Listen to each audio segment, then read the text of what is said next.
ഇത് മാസ് മോട്ടോഴ്സിൽ നിന്നാണ് Honda Activa 3G വണ്ടി നമ്മൾ വർക്കിന് കയറ്റിയിട്ടുണ്ട്. മെയിനായിട്ട് നമുക്ക് പറഞ്ഞേക്കുന്നത് ജനറൽ സർവീസും അതേപോലെ തന്നെ വാട്ടർ സർവീസും ഓപ്പൺ ആയിട്ട് ബോഡിയൊക്കെ ഒന്ന് അഴിച്ച് ഒന്ന് വാഷ് ചെയ്യണമെന്ന് പറഞ്ഞിട്ടുണ്ട്. ഇത്രയും കേസാണ് മെയിനായിട്ട് പറഞ്ഞത്. അപ്പോൾ നമ്മൾ വണ്ടി ഓടിച്ചു നോക്കി വർക്കിന് കയറ്റി എൻ്റെ വണ്ടി ബാക്ക് സൈഡ് ബ്രേക്കിൻ്റെ ഭാഗമൊക്കെ നമ്മൾ ചെക്ക് ചെയ്യാൻ വേണ്ടി അയച്ചിട്ടുണ്ട്. ബ്രേക്ക് ലൈനർ നമുക്ക് ഇതിന് കിടക്കുന്നത് കമ്പനി ലൈനറാണ്. അപ്പോൾ ബ്രേക്ക് ക്യാമൊക്കെ ഒന്ന് അഴിച്ച് ഗ്രീസ് ചെയ്ത് റിസെറ്റ് ചെയ്താൽ മതി. നമുക്ക് ഈ ബ്രേക്ക് ക്യാമിന് ഒരു അല്പം പ്ലേ ഉണ്ട്. അപ്പോൾ അതുകൊണ്ട് തന്നെ വണ്ടി ഓടണ സമയത്ത് ഇച്ചിരി പ്ലേ കൂടുതലുണ്ട്. അപ്പോൾ ഓടുന്ന സമയത്ത് ഒരു ജർക്കിങ് സൗണ്ട് ബാക്ക് സൈഡിൽ നിന്നുണ്ടായിരുന്നു. അപ്പോൾ നമുക്കൊരു കോപ്പർ വാഷ് ഉപയോഗിച്ച് അത് ക്ലിയർ ചെയ്യാം. പിന്നെ ഗിയർ ബോക്സിനകത്ത് തന്നെ ഓയിലൊക്കെ നമ്മൾ ചെക്ക് ചെയ്തു, നല്ല ഓയിലാണ്. ടയറായാലും അത്യാവശ്യം നല്ല ടയറാണ് കേട്ടോ. ഹബിൻ്റെ ഭാഗത്ത് വേറെ പറയത്ത കംപ്ലൈൻറ്റ് ഉണ്ട്. അപ്പോൾ ബ്രേക്കുമായി ബന്ധപ്പെട്ട് ബ്രേക്ക് ക്യാം ഒന്ന് അഴിച്ച് ഗ്രീസ് ചെയ്തിട്ടാൽ മതി. ഒരു കോപ്പർ വാഷ് ആ ബ്രേക്ക് ക്യാമിനിടാം. അപ്പോൾ ആ സൗണ്ടിൻ്റെ റെഡി ആയിക്കോളും.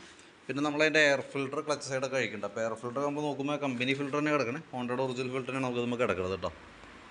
കുറച്ച് പൊടിയൊക്കെ ഉണ്ടാവും, തുടച്ച് ക്ലീൻ ചെയ്ത് നമുക്ക് റീസെറ്റ് ചെയ്യാം. അതേപോലെ തന്നെ ക്ലച്ചിൻ്റെ ഭാഗം നമ്മൾ അയച്ചിട്ടുണ്ട്. ക്ലച്ച് ഭാഗം അയച്ചാണതിൻ്റെ കേസ് എന്ന് വെച്ചാൽ ക്ലച്ച് നമുക്ക് മാനുവലായിട്ട് അയച്ച് ഗ്രീസ് ചെയ്യണം. കാരണം ബെൽറ്റ് ഡ്രൈവാണ് നമ്മുടെ സ്കൂട്ടർ മോഡലല്ല വണ്ടി. അപ്പോൾ സ്വാഭാവികമായിട്ട് നമുക്ക് അതിൻ്റെ ബെൽറ്റിൻ്റെ കണ്ടീഷൻ ചെക്ക് ചെയ്യണം. കൂട്ടത്തിൽക്കൂടെ അതിൻ്റെ തേമാനുള്ള ഭാഗങ്ങൾ ഏതൊക്കെ ഉണ്ടെങ്കിൽ നമുക്ക് മാറ്റണം. അതിനൊക്കെ വേണ്ടിയിട്ടാണ് ക്ലച്ച് അയക്കണേ. അപ്പോൾ ബെൽറ്റ് നമ്മൾ നോക്കി കമ്പനി ബെൽറ്റ് കിടക്കണേ, വേറെ ഡാമേജോ കാര്യങ്ങളൊന്നുമില്ല. അതേപോലെ variator body, boss driver, roller ഇതൊക്കെ നമ്മൾ ചെക്ക് ചെയ്തു. നിലവിൽ നോർമൽ സാധാരണ രീതിയിലുള്ള തേമാനൊക്കെ ഉള്ളൂ. അപ്പോൾ അതിനകത്ത് ഈ ക്ലച്ച് യൂണിറ്റ് മാത്രം നമ്മളൊന്ന് അഴിച്ച് ഗ്രീസ് ചെയ്തിടാം. കാരണം ഈ യൂണിറ്റിലാണ് ഏറ്റവും കൂടുതൽ അതിൻ്റെ റോളർ പിന്നെ കാര്യങ്ങളൊക്കെ വന്നത്. അപ്പോൾ അതൊന്ന് അഴിച്ച് ഗ്രീസ് ചെയ്ത് റീസെറ്റ് ചെയ്യേണ്ടത്. അപ്പോൾ ക്ലച്ച് ഗ്രീസ് ചെയ്ത് കയറ്റാൽ വേറെ പറയത്തൊക്കെ കംപ്ലൈൻ്റ് ആയിട്ടൊന്നും നിലവിൽ കാണുന്നില്ല. പിന്നെ നമുക്ക് ഇതിൻ്റെ ചോക്കിൻ്റെ കേബിൾ ലോഡായിട്ട് നിൽക്കുകയാണ്. അതായത് അത്യാവശ്യം ആ കേബിൾ വലിഞ്ഞ് നിൽക്കുകയാണ്. തന്നെയല്ല നമ്മൾ ചോക്ക് വലിച്ചായിട്ട് കിട്ടാത്ത കണ്ടീഷൻ സ്റ്റക്കായി പോയേക്കാണ്. അത് ചോക്ക് ഉപയോഗിക്കാത്തതുകൊണ്ട് തന്നെ മിസ്റ്റേക്കാണ്. ഇതിപ്പോൾ കേബിൾ ഇതിങ്ങോട്ട് വലിഞ്ഞ് നിൽക്കുക. അപ്പോൾ അതുകൊണ്ട് തന്നെ എന്താ പ്രോബ്ലം എന്ന് വെച്ചാൽ കേബിൾ മാറ്റിയിടണം. കേബിൾ മാറ്റിയിട്ടാലും ഉപയോഗിക്കാണ്ടിരുന്ന കേബിൾ കംപ്ലൈൻറ്റ് വരും. അത് പ്രത്യേകം ശ്രദ്ധിക്കാം. രാവിലെ സ്റ്റാർട്ട് ചെയ്യുന്ന സമയത്ത്, രാവിലെ മാത്രം ഒന്ന് സ്റ്റാർട്ട് ചെയ്യുന്ന സമയത്ത് ഒന്ന് വലിച്ചു വെച്ചിട്ടൊന്ന് സെൽഫ് അടിക്കുകയാണെങ്കിൽ രണ്ട് ഗുണമാണ്. ഒന്ന് വണ്ടി പെട്ടെന്ന് സ്റ്റാർട്ടാവും. പിന്നെയെന്ന് പറഞ്ഞു കഴിഞ്ഞാൽ ബാറ്ററിക്ക് അത്ര ലോഡ് കുറഞ്ഞിരിക്കും. അപ്പോൾ ബാറ്ററി ലൈഫ് കൂടുതലും കിട്ടും. ചോക്കിലിട്ട് ഓടാതിരുന്നാൽ മതി. ചോക്ക് വലിക്കുക, വണ്ടി സ്റ്റാർട്ട് ചെയ്യുക, അതൊന്ന് റേസ് ചെയ്ത് കഴിഞ്ഞാൽ ചോക്ക് ഓഫ് ചെയ്യുക. അതാണ് ശരിക്കും എൻ്റെ ഫംഗ്ഷൻ. അതിന് വേണ്ടിയിട്ടാണ് ചോക്ക് വെച്ചേക്കണത്. ചോക്ക് ഉപയോഗിക്കണം കേട്ടോ.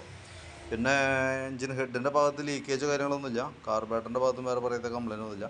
പിന്നെ ബോഡി നമ്മൾ അഴിച്ച് ഈ രീതിയിൽ തന്നെ വാട്ടർ സർവീസ് ചെയ്യണം. അപ്പോൾ അത്യാവശ്യം അഴുക്ക് കാര്യങ്ങളൊക്കെ പൊക്കോളും. അതേപോലെ ഫ്രണ്ട് സൈഡിലും അഴിച്ചൊന്ന് ക്ലീൻ ചെയ്ത് റീസെറ്റ് ആക്കിയിടാം.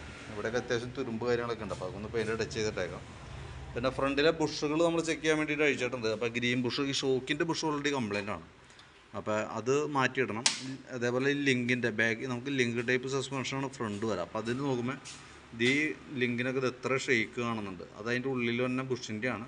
നമുക്കതിൻ്റെ ഉള്ളിൽ തന്നെ കോളർ ബുഷ് മാത്രമായിട്ട് ഇട്ട് നോക്കാം. അത് പറ്റില്ലെങ്കിൽ മാത്രം ഫുൾ സെറ്റ് മാറ്റിയാൽ മതി.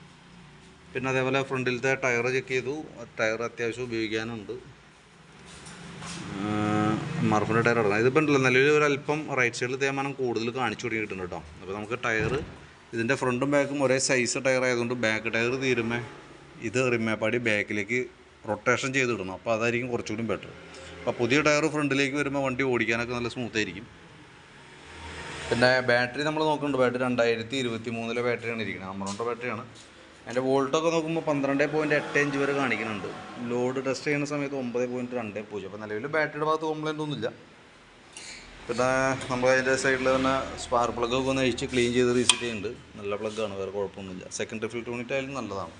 പിന്നെ എഞ്ചിൻ ഓയിൽ കിലോമീറ്റർ ആയിട്ടില്ല എന്നാണ് പറഞ്ഞത്. അപ്പോൾ നമ്മൾ നോക്കുമ്പോൾ വലിയ പ്രോബ്ലം തോന്നണില്ല. ഒരല്പ ലെവൽ കുറവുണ്ട്. അത് മാത്രം ഒന്ന് ടോപ്പ് ചെയ്ത് തരാം. അപ്പോൾ ഞാൻ അതിൻ്റെ ഒരു ഏകദേശം ഒരു എസ്റ്റിമേറ്റ് ആക്കാം കേട്ടോ. എസ്റ്റിമേറ്റ് ആക്കിയിട്ട് അതിൻ്റെ ഡീറ്റെയിൽസ് വാട്സാപ്പിലേക്ക് ഇടാം. അപ്പോൾ നമുക്ക് ഈ ബോഡി അഴിച്ച് വാഷ് ചെയ്യുന്നത് കൊണ്ട് തന്നെ ഒരല്പം താമസം ഉണ്ടാവും. ഏകദേശം ഒരു 4 മണി 4:30 കഴിഞ്ഞാലാണ് നമുക്ക് വാഷിങ്ങിൽ നിന്ന് കിട്ടുള്ളൂ കേട്ടോ. അപ്പോൾ അതനുസരിച്ചിട്ടാണ് വണ്ടി നമുക്ക് തരാൻ പറ്റുള്ളൂ. അതും കൂടി അറിഞ്ഞിരിക്കുക. അപ്പോൾ ഞാൻ എൻ്റെ ഒരു എസ്റ്റിമേറ്റ് ഡീറ്റെയിൽസും വീഡിയോസ് ചെയ്ത് വാട്സാപ്പിലേക്ക് സെൻഡ് ചെയ്തിട്ടേക്കാം. വീഡിയോ കണ്ടുകഴിയുമ്പോൾ നോക്കിയിട്ടൊന്ന് റിപ്ലൈ ഇട്ടോളൂ.